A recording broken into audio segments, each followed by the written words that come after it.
Did you just join this meeting at the same time as me? I don't know. I guess so.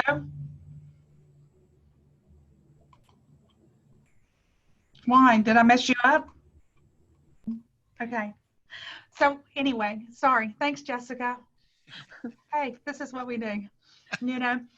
So we welcome you again to our Monday Chamber Chat that are going to the second Monday of every month with guest speakers. And so today's guest speakers are going to talk to us about our local workforce opportunities and job opportunities and some of the challenges that we're having with bringing the employees back. And virtual job fairs have now started with the Louisiana Workforce Commission. And then we have Kandis with us as well, who is a career coach and with one of our local companies. So I'm going to introduce them officially here in just a second. But, you know, I just want to say for me personally, and I've said this repeatedly, August 1 just terrifies me because of what the job pool is going to look like. We are now begging and begging and begging for folks to come back to work. And of course, with the unemployment incentives that came down from the federal level, folks are not ready to get back to work. Why do they have to when they're making more money at home and what have you? So we've been having this conversation on and off in different chats, but today we're going to officially have this conversation. And I'd like to welcome with us today, we have Jacques Lasseigne with the Louisiana Workforce Commission. And he may or may not want me to tell you how long he's been there, but it's been a long time. And he started out, if I have my information correctly, as a regional manager for what was called in those days the Department of Labor, and he has now worked his way up since the early 2000s as the regional industry coordinator for the Louisiana Workforce Commission. So he is working with the Workforce Investment Board directors and the boards, the economic development organizations, chamber organizations, local technical and community colleges, recruitment and placement teams, and employers to develop possible solutions for employers' personnel changes and issues, of which we know in today's time, we have many, many of those. When he concludes with his conversation with us and sharing some information, we're going to move right into Kandis Bond-Thomas. Kandis, we can, for those of you that have a camera, we can't see her, so wave, Kandis. And she has for now, oh wow, also for over about 15 years or so is a career coach.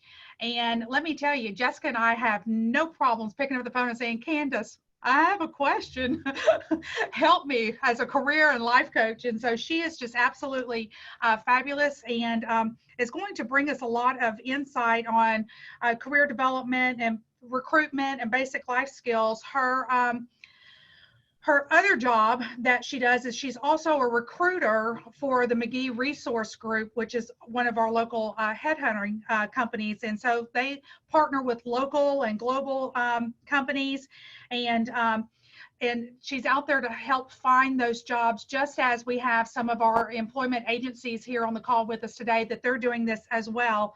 And but you know, Kandis has been asked a lot of these questions here recently, especially with the COVID epidemic, the race relations and things of that nature, is how do we get our employees back? How do we make sure we have some of that diversity?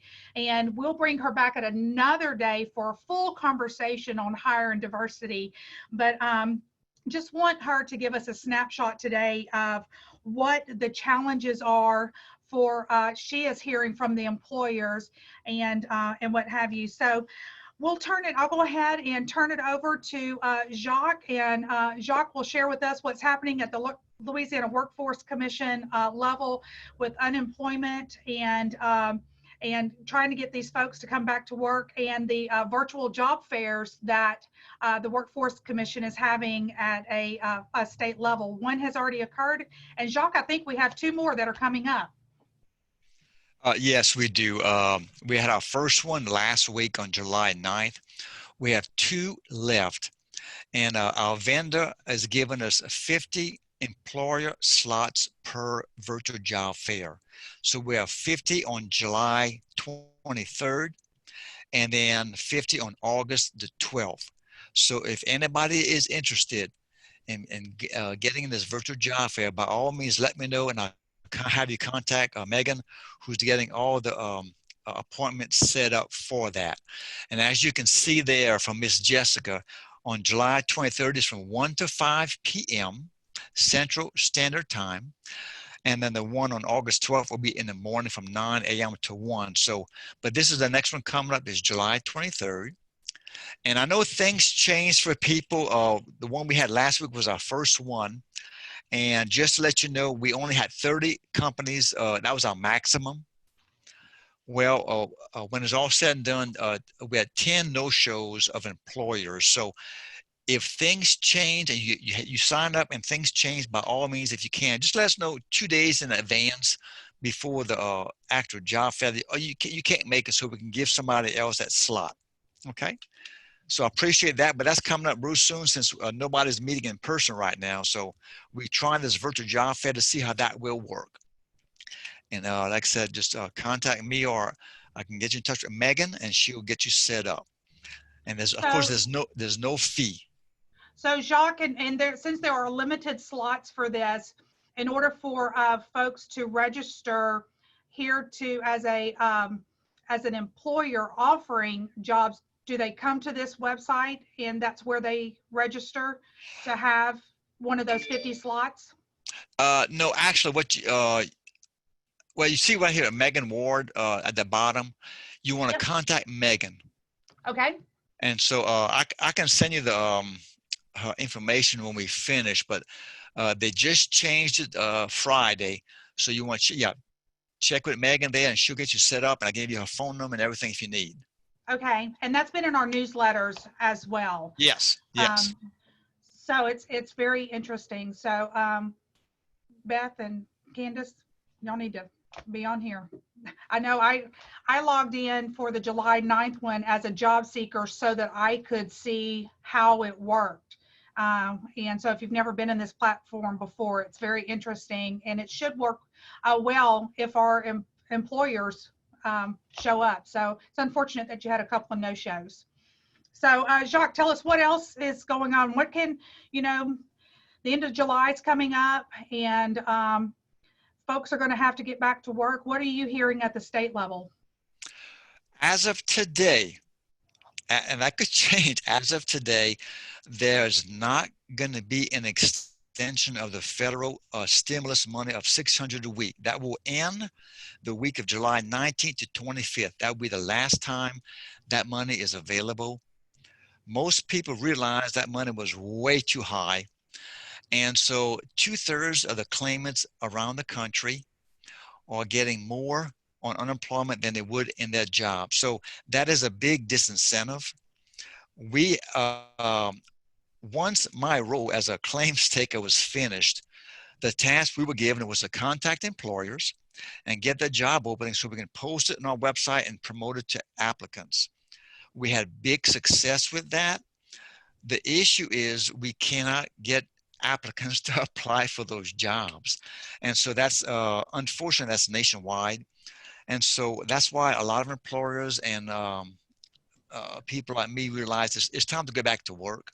So as of today, that 600 extra a week will end at the end of July 25th. So that should be an incentive for a lot of people to return to work that they are refusing right now.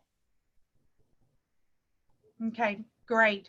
And if they are refusing to work still today, they can go to the Louisiana laworks.net website and report those employees that have been offered a job and are refusing.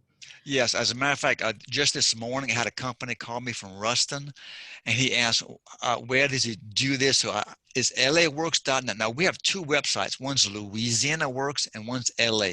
Go to LA Works, and you see there where the Jessica surrounded that. Employers report employees refusing to return to work. It's you do that, and it's a lot quicker by using that form. And just to let you know, we've nationwide, but also in Louisiana, we've had a lot of fraudulent claims. Mm-hmm. Hackers get this information from the websites all over the place, and they sell it to other people. And so I've had 20 calls from CEOs, CFOs, owners of companies saying, "Hey, I got this claim filed on, and I found it. I didn't." So anyway, so we've had a lot of that. And we also, unfortunately, this happened in Hurricane Katrina when we were paying out. It's pandemic unemployment now, but back then it was extra unemployment. People, I know you find this hard to believe, but people lie. And so there's a lot of fraudulent claims out there of people not actually working. And last Friday, I left the building. I went to my car, and the little lady stopped me outside, and she said, "Hey." I said, "Hello." I got a lot of my friends, they haven't worked in years, but they collected unemployment. I want to do that too. Yes. I said, okay. Anyway, but so that's going on now. For Hurricane Katrina, it took us about 9 years to prosecute most of these people. But it's, they don't, some people don't care. They get the money now, and they'll say, well, maybe they won't catch me. So anyway, so we have that to deal with. And but anyway, but right now we talk to companies. There's a lot of jobs. So if any companies need, especially smaller companies, need help with hiring a person who they're not quite qualified for their position, they might need a little training. Right now we have on-the-job training money. So anyway, so anything we can help with companies, whether it's posting a job for you on our website, which is of course free, on-the-job training money, or other issues, just let us know. We'd be happy to help out. Okay, great. I appreciate that. And if you have questions, I see some are already starting to write their questions. Be sure to put those in the chat box, and we will get to those at the end of our conversation here, and answer all of your questions. But Jacques, thanks so much for giving us an update on the virtual job fairs. This is a new time. It's a new way of doing. Well, it's not a new way of doing things. It's now the only way of doing things. I'm sure folks have been doing virtual job fairs for some time, but we still in the South like to see each other and shake hands and hug, and we can't do that any longer. So we'll talk through Zoom meetings. But I'd like to switch it now to Kandis. And Kandis, as a career coach, as I mentioned earlier, and what are you hearing and what are you seeing are the challenges for employers as they're bringing folks on? Because I know I'm not an expert in this field, but I've been telling folks myself, whenever they come back to work, there's going to be a little training period. You're going to have to get them back into the groove of things. I mean, and even if they are eager to come back to work, there's still going to have to be a little grace period. So just share with us your expertise of, how we can encourage these people to come back to work, and then what the employers need to do once they get there.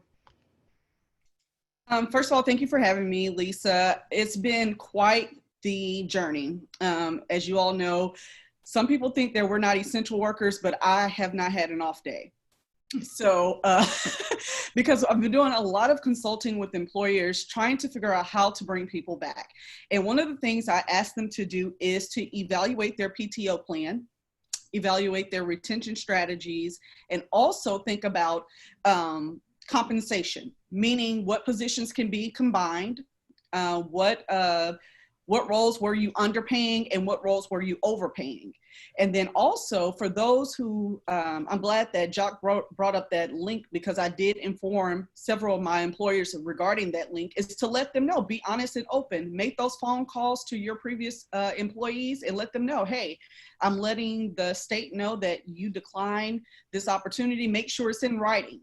Send offer letters. So once you offer that position back, send it in writing, not just during phone calls. Make sure it's sent in an email and that they reply back that they have declined so you can cover your trails.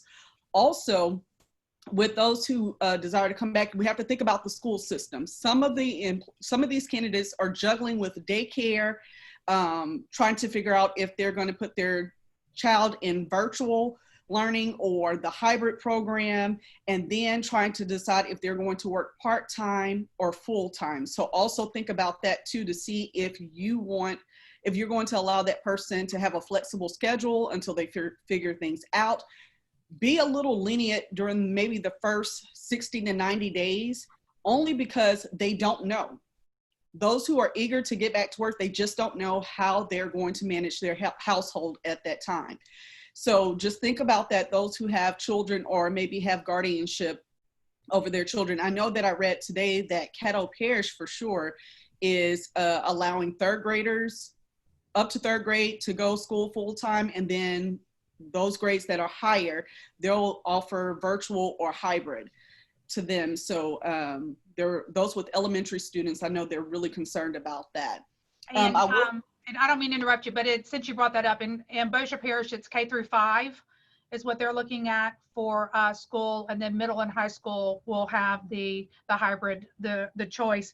But while we're also talking about school and you're recommending to employers to look at their policies for childcare flexibility and what have you, let me put this out there too. Transportation is also going to be another issue. As long as we are in phase 2 and phase 3, we're talking the buses for the children are at 50% with the social distancing. And so they're going to be asking the parents to commit to bringing their child and picking them up from school.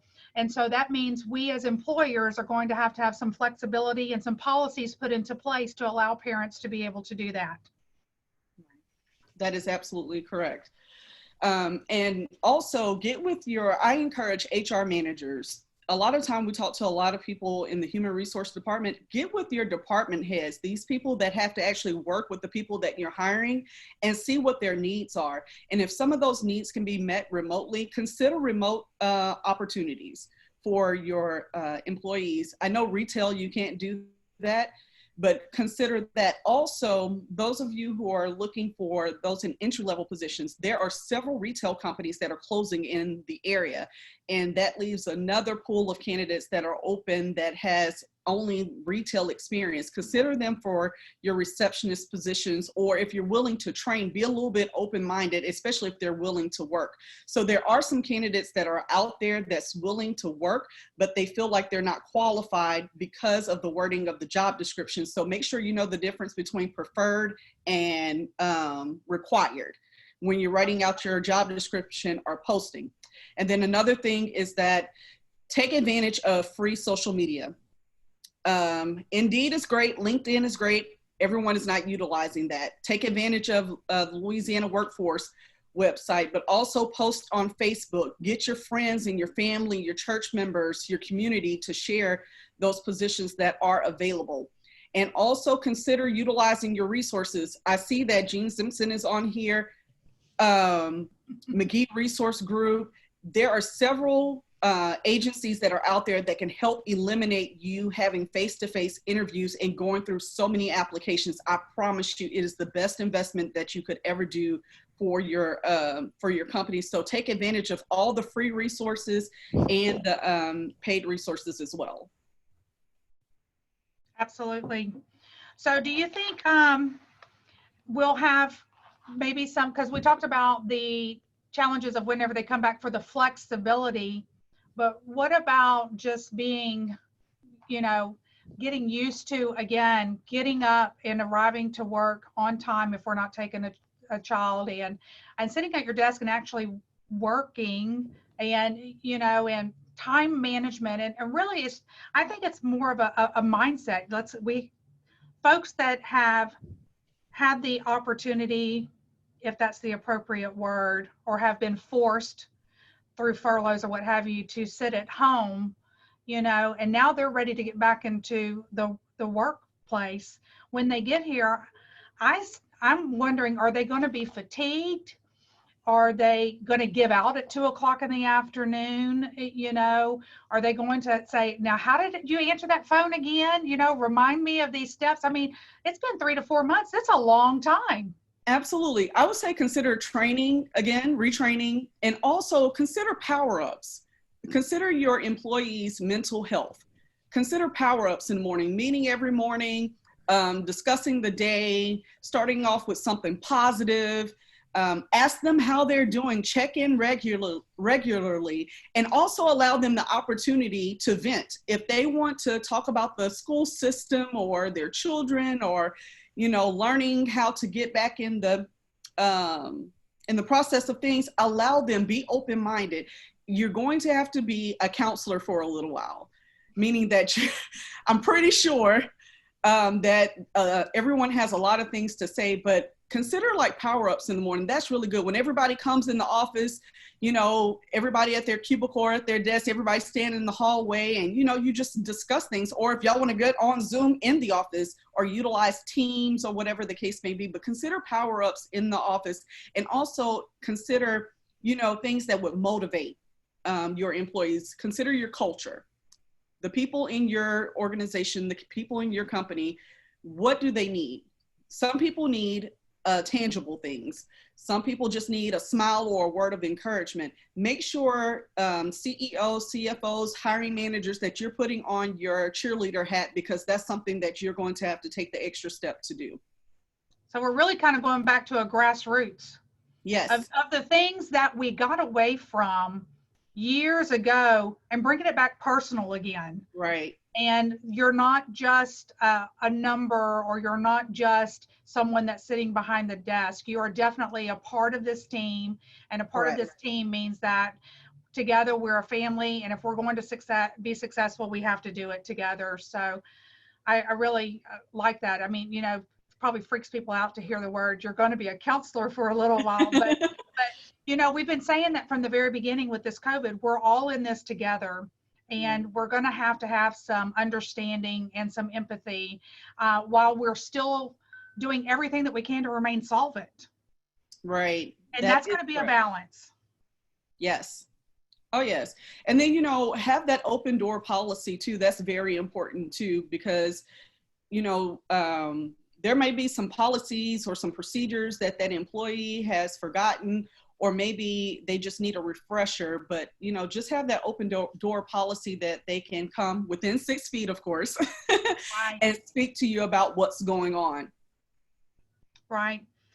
I had another question and I did not write it down. So Jessica, what was it? Since you could read my mind.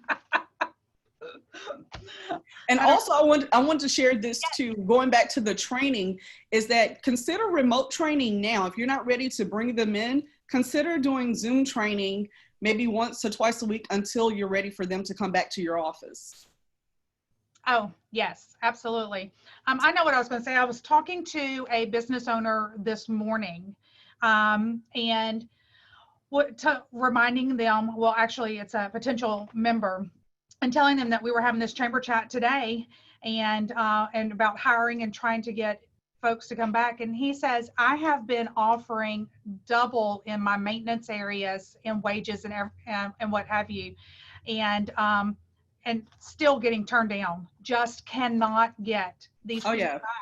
So are we just supposed to, since you're the coach, wink, wink, since you're the coach, are we just supposed to sit here and just wait it out?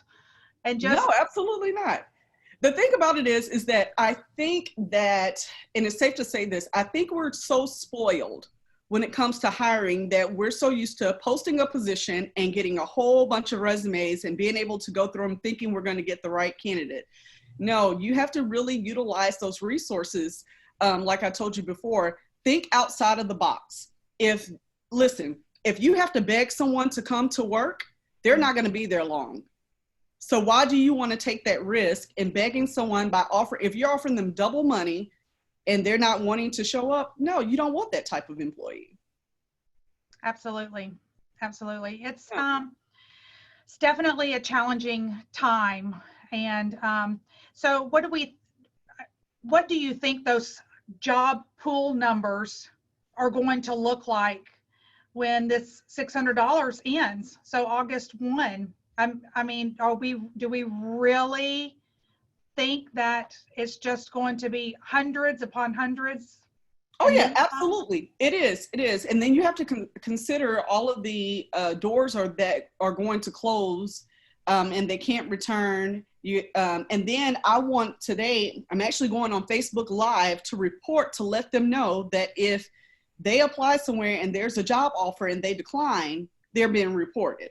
So we need to get this information out to the citizens of Louisiana to let them know, hey, don't turn down anything or work somewhere until you can do better.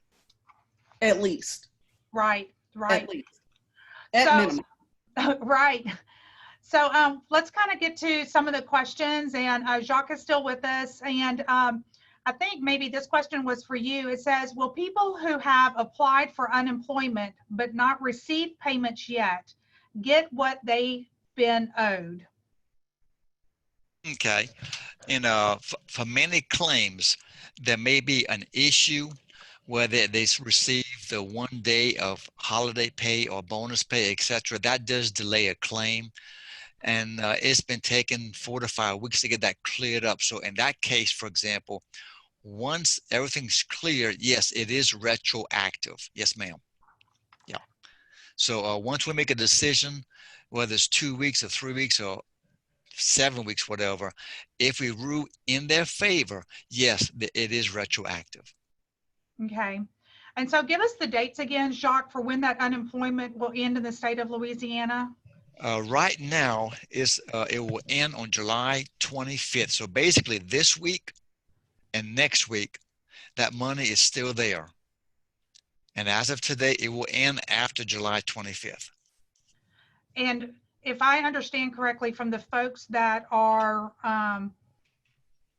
or have filed for the unemployment and have to do the login every week, doing the certificates, I think that's what it's called, is that when you do it on a Sunday and you turn in your information, it takes a week before you get that payment for what you reported. Is that correct? If they have a claim already set up, right.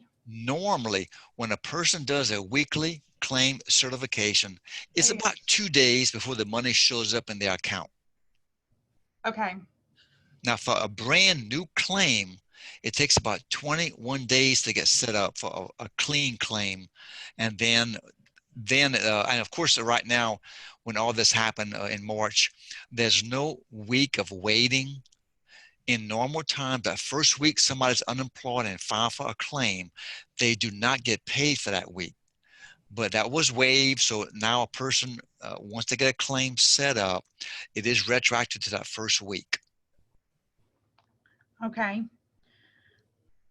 So I'm thinking out loud. So is it really a July 31st, that first week of August 3rd that we're going to see folks really start looking for those jobs? Are we probably going to see them maybe on August 29th or 30th start saying, this is my last check, I might need to start paying attention? Well, what's going to happen as of the week of July 26th, which is a Sunday, right? That last week of July, as of today, that $600 is gone. Okay, so when people realize that, they're going to think, well, I'm getting $200 a week on unemployment. That's not going to cut it. I guess I might start looking for work. So if that holds, then you have people start looking. But that's the week reality is going to hit a lot of people.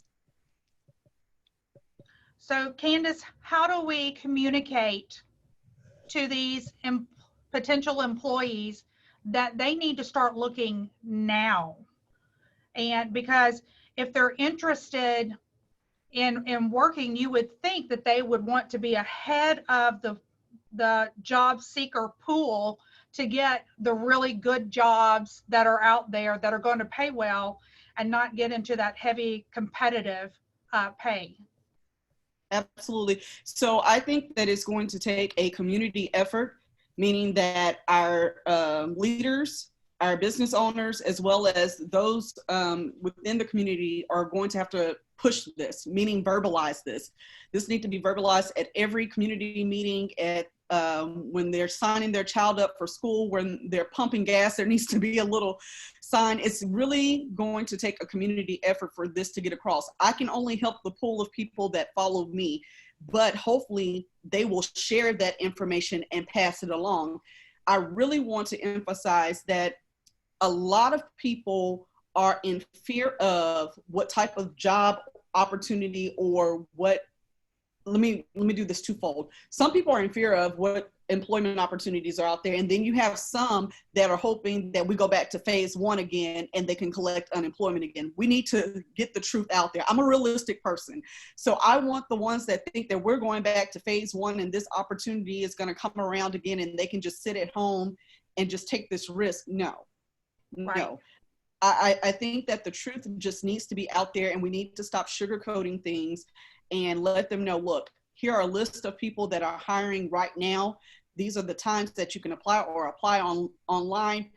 Everyone on this call, instead of sharing things that depress us or are negative, we need to be sharing these job opportunities because you just never ever know who's looking or who's seeking. What kind of jobs are the categories do you have the heaviest at McGee right now? Right now, healthcare, hospitality, and manufacturing. Are your top three? Yes. The other agencies that are on the call here, Beth, Megan, whomever? Because I know Gene Simpson, a couple of those ladies have been posting their jobs availability on the Facebook pages, hoping that they get shared, and it's hundreds of jobs. So like, what are your top 3 to 5 categories, Beth?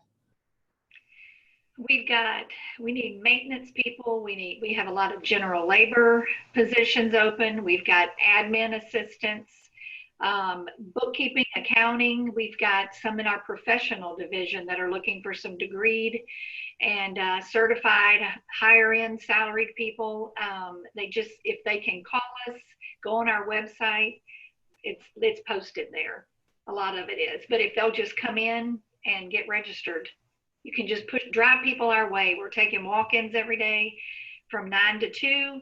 We're scheduling appointments and we're trying to book those every day just to make it easier, for them too when they come in. But we've got, as of, I think today, Monday, we've got about 150 jobs. And from somebody, we've got orders called in today. We need people just to clean up the city, cleaning up trash, picking up things like that. So we've got them, and they don't have to be highly skilled, but they have to be people who want to work and need some income, and that's what we can do. So between the two of y'all, send them our way. So between the two of y'all, we definitely have the full spectrum of jobs. Darlene, didn't y'all just hosted a job fair with Goodwill? Yes, we have a lot of jobs with Goodwill, our actual company. And then we have companies that are calling us, please have a job fair for us. Because we're doing job fairs, but we're not doing virtual job fairs. We're actually doing a sign up so we can keep a limited number of people in the building. And they're able to sit in front of that employer and do an actual interview. And so is that working for you? It is. It's usually when we would have, in the old days, we would have 200 people coming in. Right now, we might do maybe 30 people. But they are getting good quality people that are ready to work. And that's the main thing right now. Those people that are coming to us are ready to work. Okay. And so since with the Louisiana Workforce Commission, those virtual job fairs are statewide, we'll get together and see if there's something that we can do for this region specifically, if it's virtual or in person, and see what we can do, because we know those opportunities are out there. And when the floodgates open, they're going to open up. And we just really hope that people will creep through the gates before they open wide so that we can get these jobs filled. Jessica, do we have any other questions that I may have missed? Do we have folks on a phone that we might need to see? Hey, Lisa, can I say one more thing? Absolutely. No. I want to encourage the employers, always look, keep looking. Even if you fill a position, always keep looking. Always keep looking. I think that's what happened, especially when everyone resigned or they had to lay off some people. you know, they were panicking. We understand that part, but now that you're getting back in the routine, keep looking. If you're looking for IT managers, once you fill that IT manager position, continue looking. Continue looking. It's good to always keep those profiles on hand or connect with them on LinkedIn. And if I can say one more thing about UI, yes, the maximum in Louisiana is $247 a week, which not everybody gets. It depends what the person made in a 12-month period. We call it the base period. But for the pandemic unemployment, those are people with 1099 people, and some people who did not qualify for a regular claim. They're given them pandemic unemployment, which is $107 a week plus the 600. So when the 600 ends, it's going to only be $107 a week. So just to let you know what's going on with that also. So Right. once the big money ends, that will be an incentive for some people to do something. Elisa, Yes. hey, this is Mary. Good afternoon, everybody. I just wanted to say that we have, I actually work for Omni Specialty Packaging in addition to my own HR consulting business. But looking at the things from the employer's perspective, we have received a 600 plus increase in sales. And so we are having to, because Walmart is closed for automotives, because people are now doing more they're changing their own oil, you know, and so they're going to those stores like O'Reilly and AutoZone, and our product is there.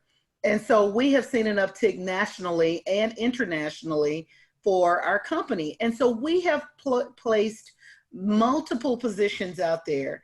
And what we're seeing, even though we're doing that, people will say, they'll wait until the day of the interview. Either they don't show or they are not, and we pay well. One of the best kept secrets, I think, for Shreveport Bossier. And we pay our people really well. And some of them are not showing. And I think a lot of it has to do with the unemployment, you know, the benefit. And so I'm interested, I'm really anxious. I'm thankful for this session today, because I'm waiting to see, just like you said, and Coach Kandis said, you know, to wait and see. And Jacques said, after the week of July 25th, I want to see if it's going to change, because we're not getting the pool of candidates that we were getting, because it was prior COVID, it was an employer market, remember? And now the employees market. Now it's the employer market, but yet with all of the stipulations, you just can't see it. So I just wanted to say, if you know of someone that's looking for work in the manufacturing division, I even have an HR job out there, HR specialist, that we're looking for. And so we are hiring. So if you hear someone, please, I know you guys are also looking for people, but hey, we'll all share and we'll do it as a community. And I'll send them your way if they don't work out for us, and you can do the same thing. So thank you. Mary, I have someone for HR. Oh, great. So let's connect. Definitely. Okay. There's a chamber chat success story. That's right. Great. Thank you. We'll connect. Is there anyone else that would like to make any comments? You have to unmute yourself.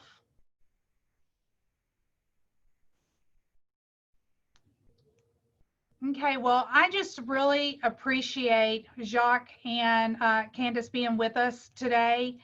You know, it's become almost a cliche term in these unprecedented times, or the new normal. And is it really going to be a new normal? But it is the normal for today. And we don't know how long that normal of today is going to last. And we are in this together, and we do have to work together.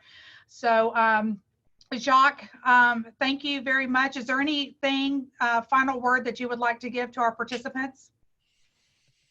No, any questions, by all means, contact me. And when Lisa began this, she said how long I work for this fine agency. I've been here. This month's my anniversary, longer than Jessica's been alive. But anyway, yes. Thank you for that comment, Miss Lisa. You're welcome. You're welcome. Kandis, any final words for you? No, well, if anyone need any assistance with job postings or any type of consultation dealing with career development, retention, things of that nature, or especially your executive level positions, please give me a call. And if I don't have the answer, I promise you I have a resource. Absolutely. Well, thank y'all again. This is being recorded and we will post it on our YouTube channel and on our social media channels. Be sure to share it and help get the message out that if anyone is looking for a job, today is the day to start. Don't wait 2 weeks from now. Regardless of what is coming out and additional face mask mandates and social distancing or crowd size, social size, and all of that. If you're looking for a job, now's the time to go find one, and don't wait until mid-October to make that happen, because you just may not be able to find it. So again, thank you so very much. It's been a great session, and we'll get together again soon. So talk to y'all soon. Thanks. Thank you.